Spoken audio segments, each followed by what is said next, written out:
She swore I was the father. She looked me in the eyes and lied. But when I got the DNA test results, my entire world shattered. What happened next? She never saw it coming. Watch until the end. And if you love shocking real-life betrayals, subscribe now for more. I always believed that trust was the foundation of a strong marriage. I never questioned her, never doubted her loyalty, and never thought for a second that the life we were building together was anything but real. But as I would soon find out, some people are capable of lying straight to your face while looking you in the eyes, swearing on everything that matters. And I had been blind to it all. It started with a feeling, a small, nagging doubt in the back of my mind that I kept pushing away. She had given birth to our son a few months ago, and life had changed overnight. Sleepless nights, diapers, feedings, stress. It was everything I had expected, and I was happy to take it all on. But there were little things, small moments that didn't add up. At first, I ignored them. I told myself I was just overthinking, that adjusting to parenthood was overwhelming. But then the comments started. Family, friends, even strangers. Everyone seemed to have something to say about how the baby didn't look like me. I laughed it off at first, joking that newborns change all the time. But the more I looked, the more I saw it too. His features, his eyes, his expressions. None of it matched mine. Still, I told myself I was being paranoid. I had no reason to doubt my wife. We had been together for years, and she had never given me a reason to question her. So I kept going, pushing the doubts aside. But then, one night, something happened that I couldn't ignore. She had fallen asleep early, exhausted from taking care of the baby. I was sitting on the couch, mindlessly scrolling through my phone, when a notification popped up on hers. I glanced at it without thinking. It was from one of her friends. A single line that sent a chill through me. Does he suspect anything? I stared at the message, my entire body tensing. My mind raced with possibilities. Was this about me? About something else? I told myself not to jump to conclusions, but that single message had cracked something inside me. I needed to know. Over the next few days, I paid more attention to everything. The way she avoided certain conversations, how she got defensive when I joked about the baby looking different. The way she would grip her phone just a little tighter when I was nearby. And then, finally, I made the decision. I ordered a DNA test. I didn't tell her. I didn't even want to think about what it meant if my suspicions were true. I told myself I was doing this just to silence my own mind, to prove to myself that I was just being irrational. But deep down, I knew. The day the test results arrived, I sat in my car, staring at the envelope in my hands, my heart pounding so hard I could feel it in my throat. My hands felt stiff as I peeled it open, pulling out the paper inside. My eyes scanned the results, searching for the answer I both needed and feared. And then I saw it. Probability of paternity, 0%. I blinked, my mind refusing to process the words. I read it again and again, but no matter how many times I looked, the result didn't change. The baby I had been holding, feeding, rocking to sleep, he wasn't mine. Everything inside me went numb. I sat there in complete silence, staring at the paper, feeling the weight of my entire world crashing down around me. She had lied, and now I had to decide what to do next. I don't know how long I sat there, staring at that piece of paper, but it felt like time had completely stopped. My mind raced in 1,000 different directions, trying to make sense of what I was seeing. Every moment, every memory, every whispered "I love you" from her suddenly felt like a carefully constructed lie. My entire world had shifted in an instant, and I wasn't sure how to move forward. The weight of the betrayal pressed down on me, making it hard to breathe. I had spent months believing I was a father, waking up in the middle of the night to soothe a crying baby, working longer hours to provide, doing everything I could to be the best husband and father possible. And now none of it mattered. None of it was real. I gripped the steering wheel so hard my knuckles turned white. My jaw clenched as the emotions built up inside me. I wanted answers. I wanted to know how long she had been lying to me. I wanted to know who the real father was. And more than anything, I wanted to understand how she could look me in the eye every single day, knowing the truth, and still pretend like everything was normal. But I couldn't just walk into the house and confront her. Not yet. I needed to be smart about this. If she had been lying to me for this long, there was no telling what else she was capable of. I needed to approach this carefully, to make sure I had all the information before I made my next move. I took a deep breath, my hands trembling slightly as I pulled out my phone. I scrolled through my messages until I found the one person I could trust with this information. My best friend. Me, I need to talk. Now. It didn't take long for him to respond. Him. What's going on? Me. I just got the DNA results back. The baby isn't mine. There was a long pause before he finally responded. Him. Where are you? Me, in my car, outside the house. I don't know what to do. Him, don't go in there yet. Let's meet up first. Think this through before you say anything you can't take back. He was right. As much as I wanted to storm inside and demand answers, I needed to cool down first. If I let my emotions take over, I might say or do something I'd regret later. So instead, I started the car and drove to our usual meeting spot. A small diner on the edge of town where we used to hang out when life was simpler. By the time I arrived, he was already there, sitting in a booth with 2 cups of coffee in front of him. I slid into the seat across from him, exhaling sharply as I rubbed my hands over my face. I don't even know where to start, I admitted, my voice hoarse. He studied me for a moment before pushing one of the cups toward me. Start from the beginning. What made you even take the test in the first place? I hesitated before telling him everything. The doubts, the little signs, the message on her phone. As I spoke, I felt a strange sense of detachment, like I was telling someone else's story instead of my own. Saying it out loud made it feel even more real, and by the time I was done, my hands were clenched into fists. He leaned back, shaking his head. Man, I don't even know what to say. That's messed up on so many levels. I nodded, staring down at the table. The worst part is, I don't even know how long she's been lying. Was she ever going to tell me? Or was she just hoping I'd never find out? That's what you need to figure out, he said. But you can't just go in there and confront her without a plan. You need to be ready for whatever she throws at you. If she's been lying this long, she'll probably try to keep lying. I exhaled slowly, knowing he was right. So what do I do? You gather everything you can. Messages, timelines, anything that can prove she knew all along. And when you're ready, you confront her. But not when you're this angry. You need to be in control. I nodded, gripping the coffee cup tightly.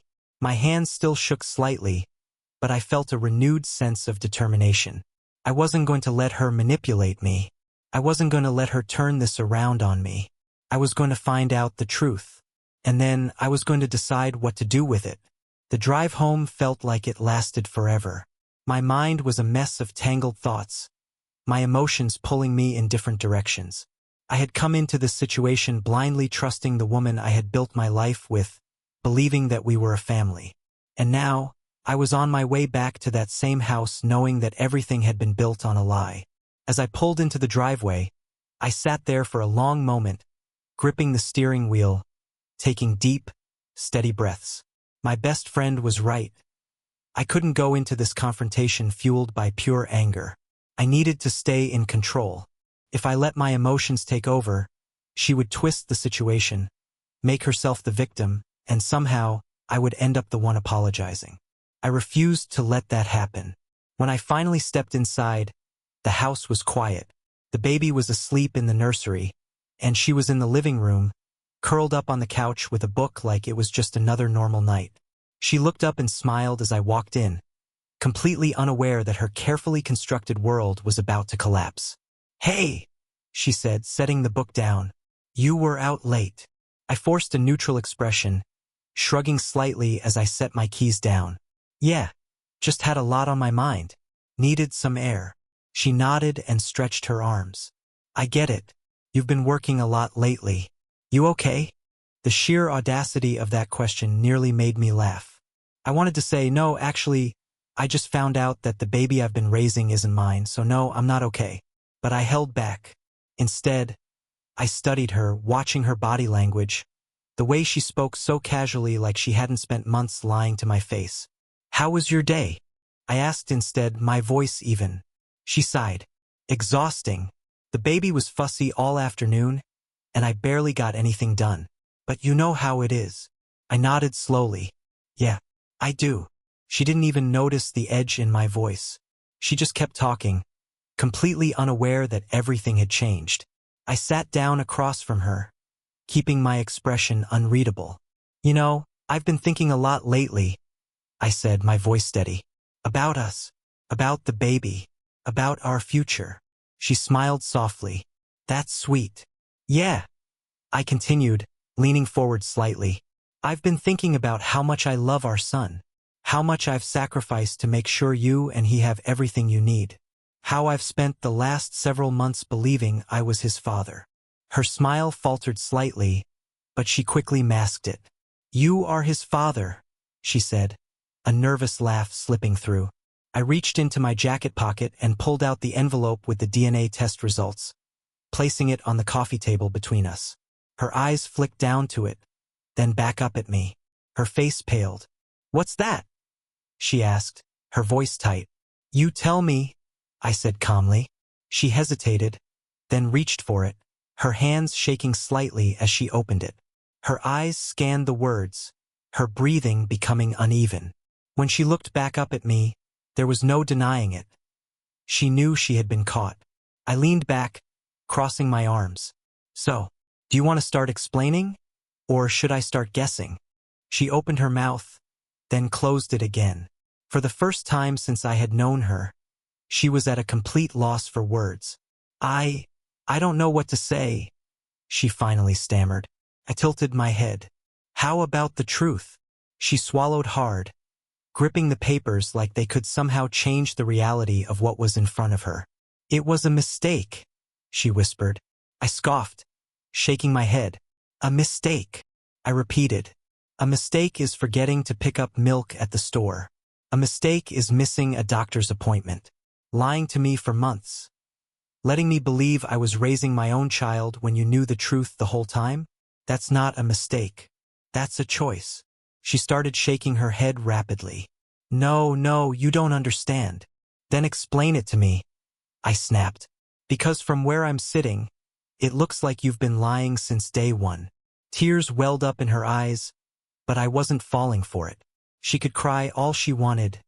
Tears wouldn't erase the months of deception. I was scared, she finally said, her voice breaking. I didn't know how to tell you. I thought. You thought what? I cut her off. That I'd never find out? That you could just pretend forever? That I would never question why my own son looks nothing like me? Her silence was deafening. I let out a slow breath, trying to control the rage burning inside me. Who is he? I finally asked. She flinched at the question. I don't. Don't lie to me again, I warned, my voice low.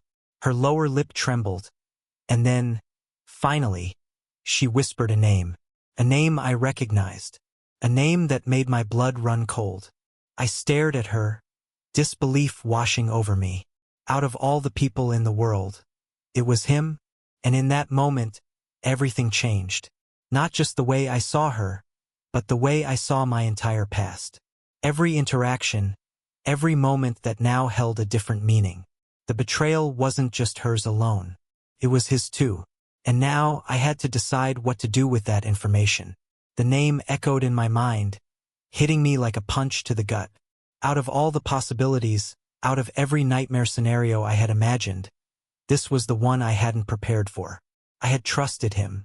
He had been in my home, sitting across from me at dinner, laughing at my jokes, pretending to be a friend while all along, he had been the one behind my back, destroying my family. I clenched my jaw, my fists tightening as I tried to process the depth of the betrayal. It wasn't just about her anymore. It wasn't just about the lies she had told. This had been a coordinated deception, an affair that went beyond a moment of weakness. It had been deliberate, ongoing, a long-term betrayal that I had been blind to. I took a slow, deep breath, trying to keep my anger in check. How long? My voice was steady, but there was an edge to it, a warning that she was walking on thin ice. She hesitated, her hands twisting together in her lap. Please, I don't want to do this like. How long?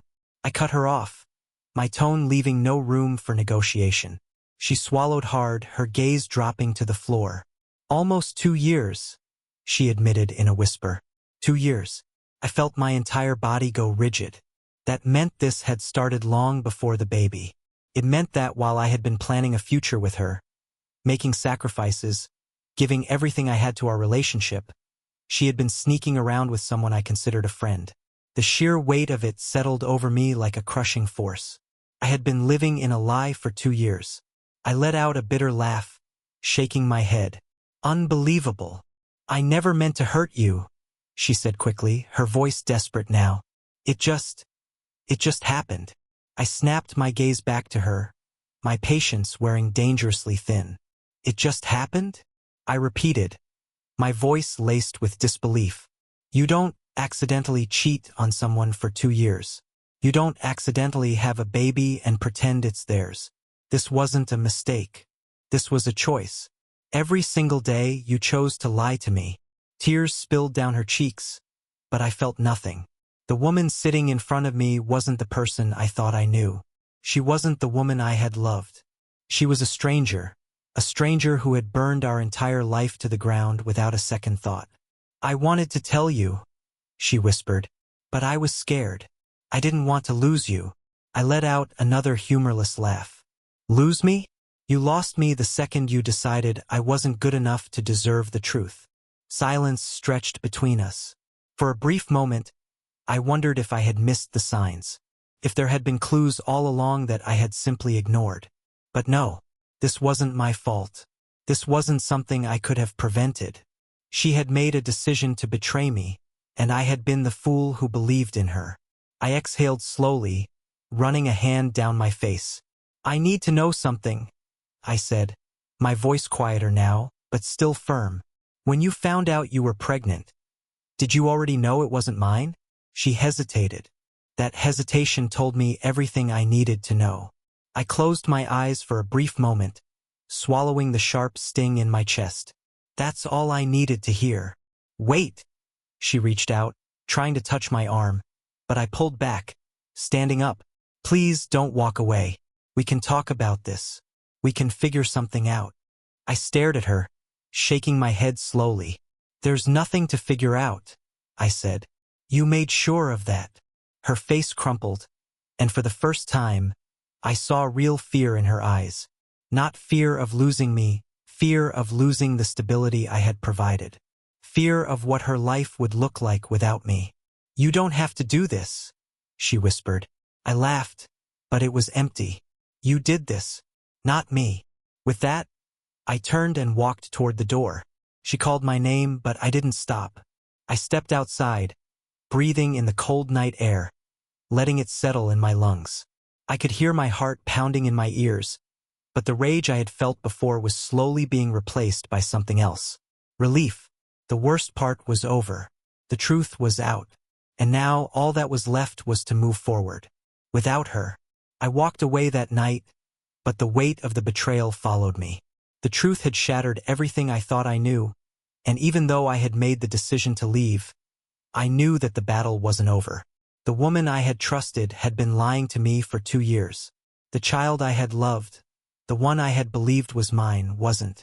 And the man who had helped destroy my life, he had been standing next to me this entire time, pretending to be my friend. The anger was still there, burning just beneath the surface, but it was no longer a wildfire. It was controlled, sharpened into something more dangerous. A sense of clarity. I didn't go home that night. Instead, I drove around aimlessly, trying to wrap my head around what my next steps were. Walking away was one thing, but cutting her out of my life completely? That was another. We were married. We shared finances, a home. Even though the child wasn't mine legally, there were still complications. This wasn't going to be over in one night. At some point, I found myself parked outside my best friend's place. The one person who had been there for me when I first got the results, who had talked me down when I was ready to explode. I knocked on his door, and when he opened it, he took one look at me and stepped aside. "You told her?" he asked as I walked in, rubbing a hand over my face. She told me, I muttered. And then I walked out. He let out a low whistle. Damn. So what now? I dropped onto his couch, staring at the ceiling. That's the problem. I don't know. You gonna divorce her? I let out a bitter laugh. I don't see any other option. He sat down across from me, shaking his head. Man, I don't even know what to say. 2 years? That's a different level of messed up. I nodded, running a hand through my hair. And guess who the father is? He frowned. You found out. I exhaled sharply before saying the name. His eyes widened. No way. You've got to be kidding me. I wish I was. He leaned back, letting out a low whistle. I knew she was capable of some messed up stuff, but that's next-level betrayal. I didn't respond. There wasn't anything left to say. For the next hour, we sat there in silence, occasionally throwing back a drink, occasionally breaking the silence with another curse at the absurdity of it all. And then, finally, I said the words that had been running through my mind since the moment I found out. I want a paternity test. My friend frowned. Didn't you already get one? For the baby, yeah. But I need another one. He raised an eyebrow. What do you mean? I hesitated for a moment before speaking, my voice low. There was another pregnancy. He blinked. Wait, you mean? I nodded. 2 years ago, right around the time this affair started. We lost the baby. I swallowed hard, my throat tightening. And at the time, I thought it was just bad luck. But now I don't know. His face darkened. Damn. You really think? I don't know what to think, I admitted. But if she was lying about this, what else has she lied about? Silence settled between us. Man, he finally said, shaking his head. You sure you want to go down that road? If you find out she was lying about that too. I let out a slow breath. Then at least I'll know the truth. Because after everything, that was the only thing that mattered now. The next morning, I called a lawyer. The divorce process started immediately, and as expected, she didn't take it well. The moment she realized I was serious, that I wasn't just mad, and that I wasn't coming back, the tears started, the begging, the gaslighting. I never meant to hurt you. It was a mistake. Please, we can work through this. I listened to it all, but I didn't respond. Nothing she said could change what had happened. Nothing could erase the fact that she had spent 2 years lying to me. And then, when she realized I wasn't giving in, the anger came. You think you're so perfect? You're just walking away from your responsibilities? You were never good enough for me anyway. That last one made me laugh. Then why did you keep me around? I asked. She didn't have an answer for that. The legal battle was brutal. She fought for everything, including financial support, claiming that I had raised the child, that I had been a father figure. But the DNA test made things clear. I wasn't the father, and no amount of legal maneuvering could change that. The final moment, the one that truly set me free, came on the day we signed the final papers. She sat across from me, her expression cold, her eyes filled with resentment. She had lost everything, her husband, her stability, her carefully crafted lie. And yet, she still acted like I was the villain. As we stood up to leave, she turned to me and said, "One day, you'll regret this." I met her gaze, completely unfazed. "No," I said simply. "One day you will." And with that, I walked away, knowing that for the first time in years, I was free.